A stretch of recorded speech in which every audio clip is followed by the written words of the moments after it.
Welcome into a Cleveland Browns mailbag. I'm going to answer some questions that you guys, the Dog Pound, have coming out of the first week or so of training camp. Today's show, quick preface, was filmed Thursday afternoon, 5 p.m. Eastern, so if anything I say gets dated, you know why. But first question coming in from Max asking, Petey, do you believe Goodwin is better off sitting out an extra week or two after being cleared to play as to not risk another injury? Listen, I am not a doctor. I cannot tell you what it's like battling back from blood clots or anything like that.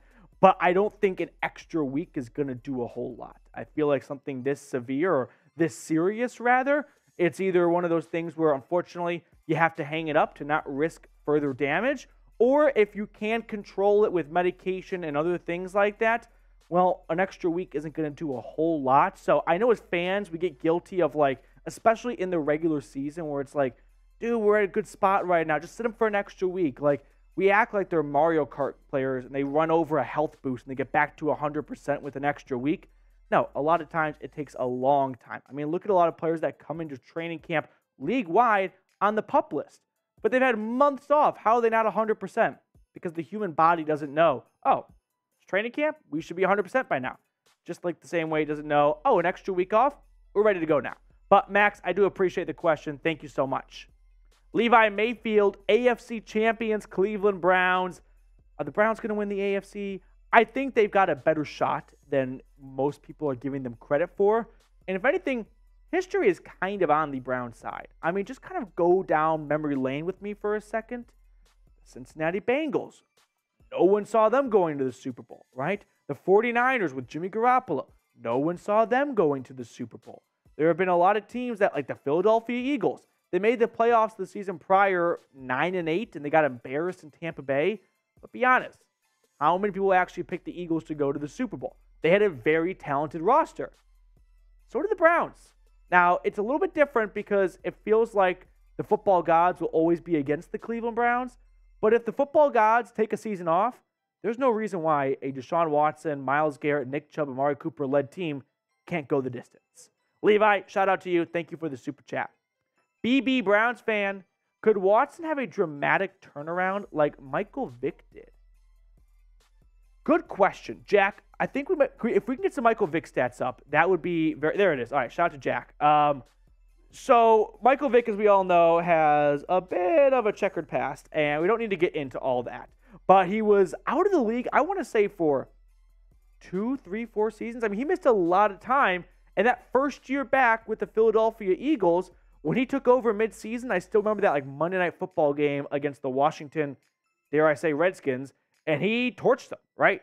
And throughout that season, 11 games, he won 8 of those games, I want to say, and he threw for 3,000 yards, and he accumulated 30 touchdowns between the air and the ground, rushed for 676 yards, tossed 6 interceptions. So the argument or the history point we could point to is, hey, Michael Vick was out of the game for a long time, and he bounced back well. Can Deshaun Watson do the same after 4 great seasons in Houston, and then, 700 days off, something like that? Yeah, last year didn't have a lot of great games, but it definitely had some very good moments that the national media doesn't want to touch on because it doesn't fit their narrative. But I think that it might not be apples to apples like Vick, because Vick did it his first season back. But I do think that Deshaun Watson could have a really good season and shake all the cobwebs off from last year. But speaking of quarterbacks, kind of an off-the-wall question I want to toss your way. It's also the pinned comment, so scroll on down. If YouTube sticks an ad break right around now, give me your thoughts.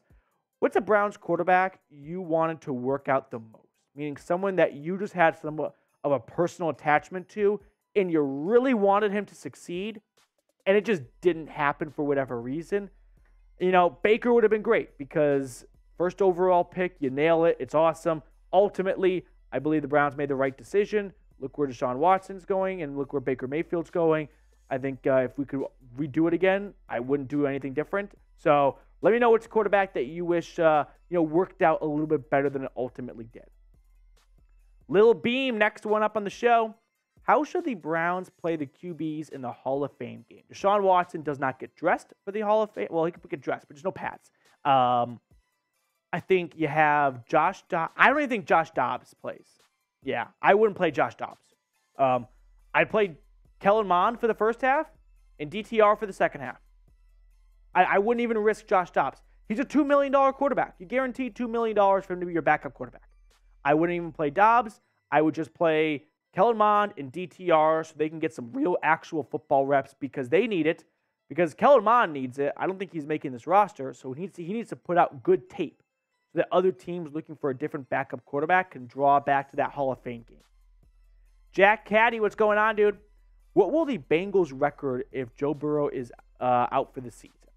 Well, depending on when you're watching this, we could have a definitive answer to this. But as I film this right now, Thursday afternoon, I don't know. What I know at the time is that he suffered a calf strain, according to head coach Zach Taylor. But maybe that changes over the next 2 to 3 days. If Joe Burrow is out for the season, and I hope that's not the case, I want every starting quarterback to play all 17 games because football is better with starting quarterbacks, let's be honest. But without him, it could be like a 3 or 4 win season.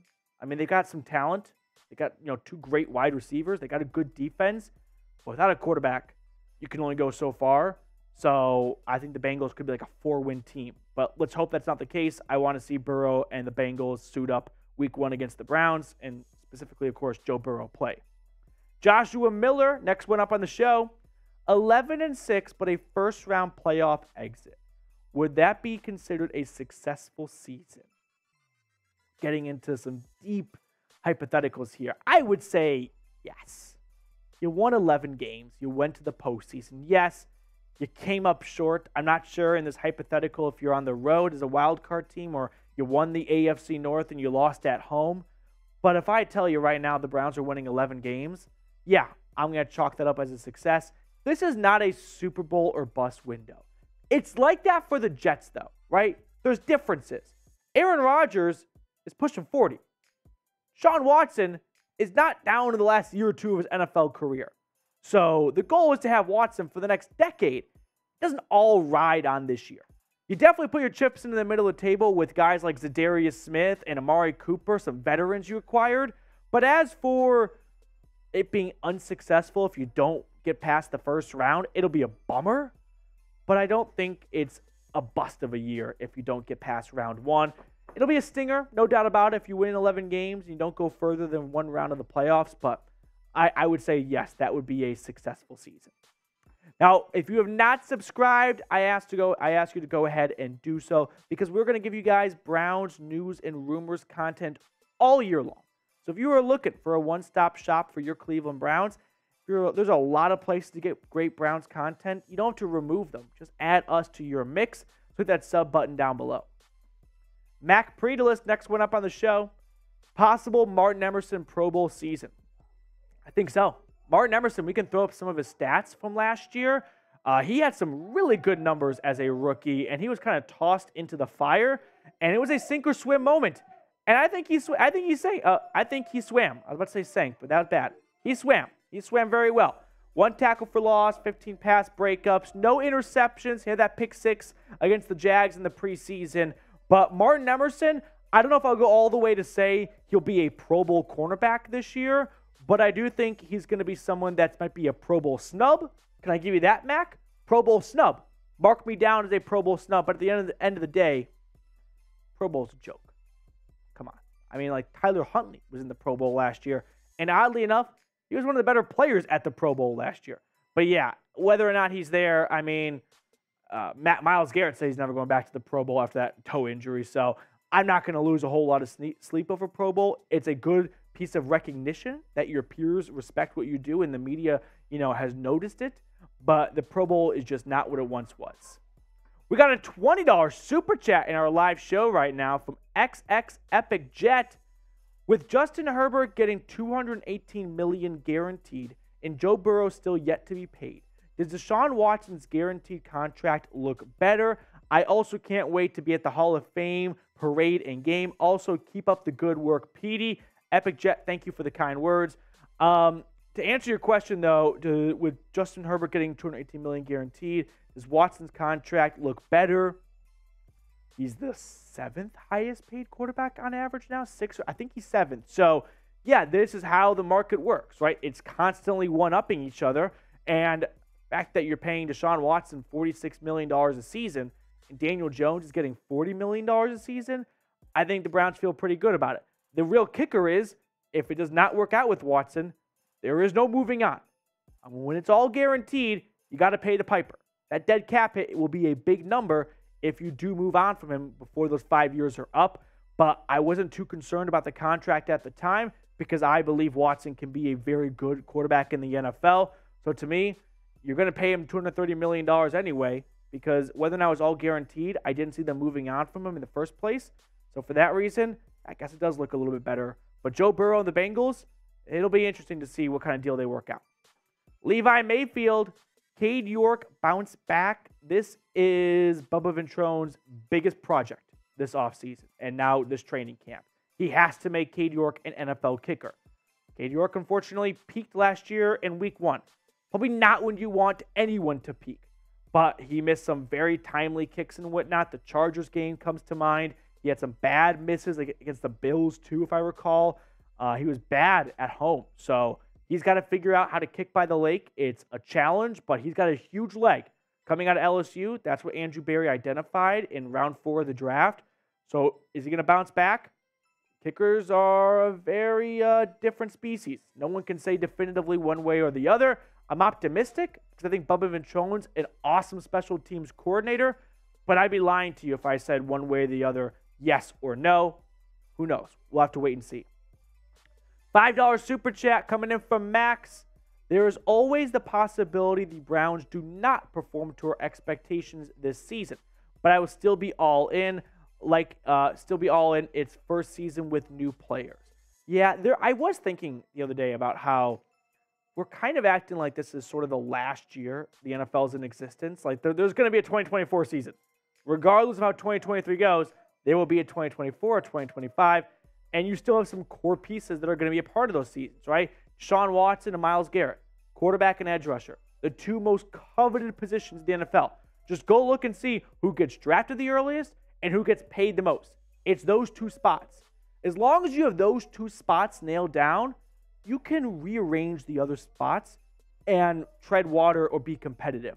So as long as those two guys are on the roster and competing at a high level, I think the Browns are going to be competitors.